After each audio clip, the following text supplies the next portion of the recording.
you to remember. I want you to remember this day because of what you found out last night, future me. So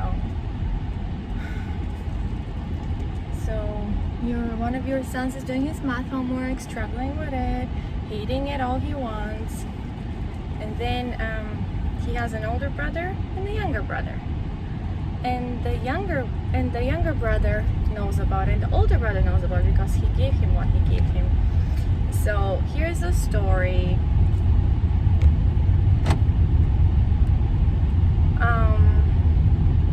They're a year apart in school year. In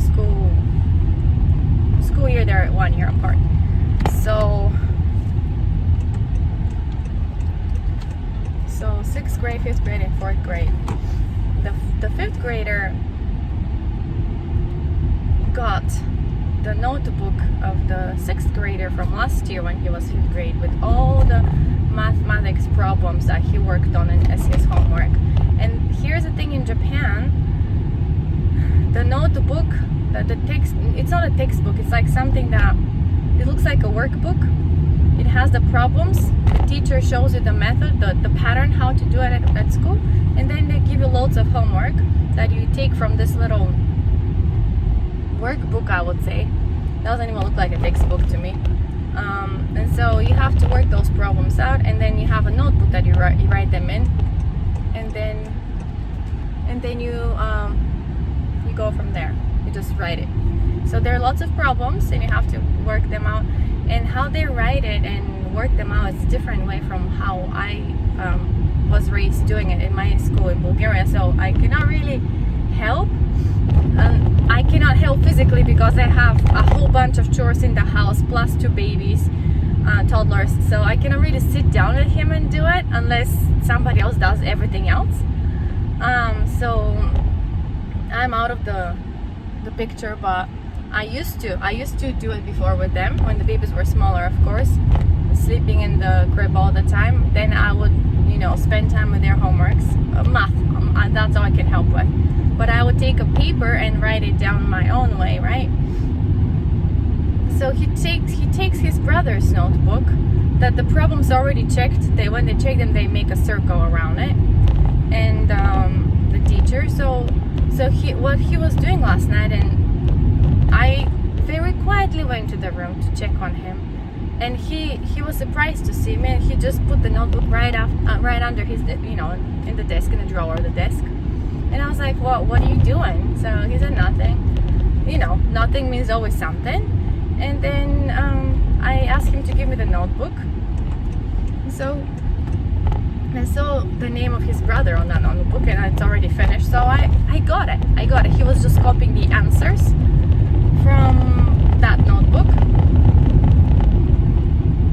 to his notebook without working the problem out, just copying the answer. And when you copy the answer, you have to copy the whole process of it until the answer. So you cannot just you have to show to the teacher the process of how you did it. So he has to copy all the answers with the working process, which he wouldn't understand if he doesn't do it on his own. You know what I mean? It's like if you do a surgery on a person and you copy everything from a YouTube video, but like that specific thing that you're doing might be a little bit different, or might have like some other side effects that you don't really know. I don't know, maybe not a good example, but what I'm saying is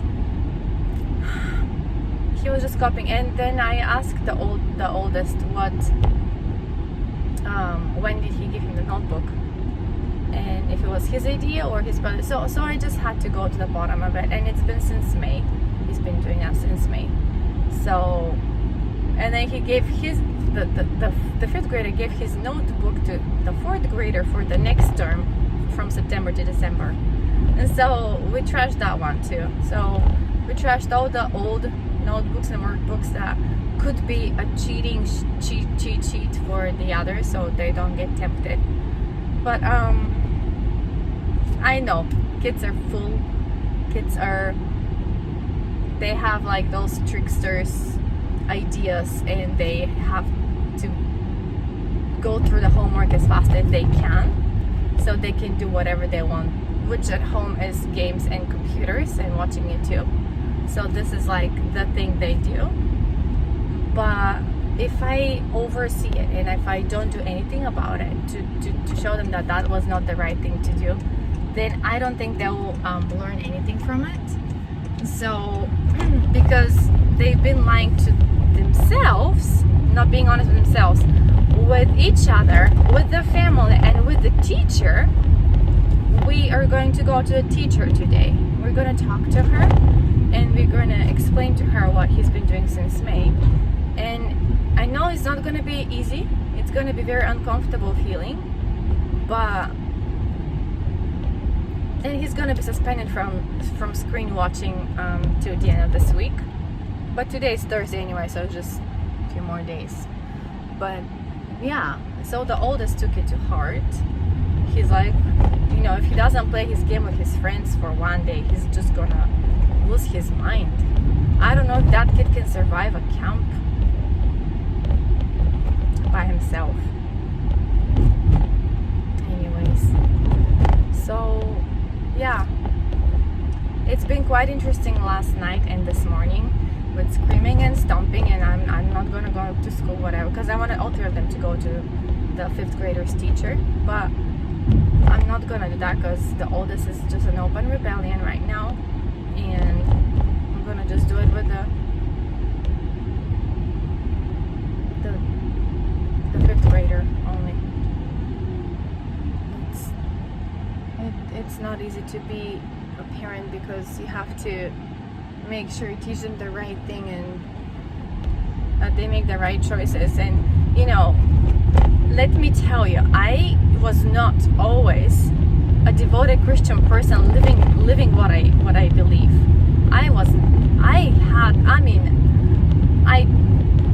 I had my times when I was cheating at school as well.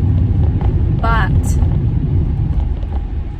I've come to know that was not the way, because if you cheat, you don't learn. You don't enjoy the process of the experience of learning something new and applying it in your life. Like I'm gonna tell you, I remember moments when actually I was in a math class. I hate math. Math is not my thing, so I completely understand if he struggles with it and it takes him a little bit longer. But I remember in those math classes, a few times in my life it happened. Like I just was able to work out the problem, and it just felt so good inside. I cannot explain. It just felt so good inside. And so I had to go to extra private math classes, and I had to do this and that so I can push it through. But I did it. But it's just, you have to work it out. It's something you have to tell yourself you have to do. But if you have other distractions that are like pulling you here and there, because you know, watching YouTube videos is so much more fun than working on 30 math problems, you know, so much more fun. Why would you do that kind of thing? So yeah. And you know, as a parent, you have to go through all the ugliness and all the conversations and all the harsh words that you have to hear about, you know, preteens going through their emotions and stuff like that. That's something I wish I could skip, but I can't. And it's my responsibility to be there and listen to and try to guide through, so we safely come out of that storm and then there is nobody hurt from it. And now I have to go to school and look happy as a champ and teach English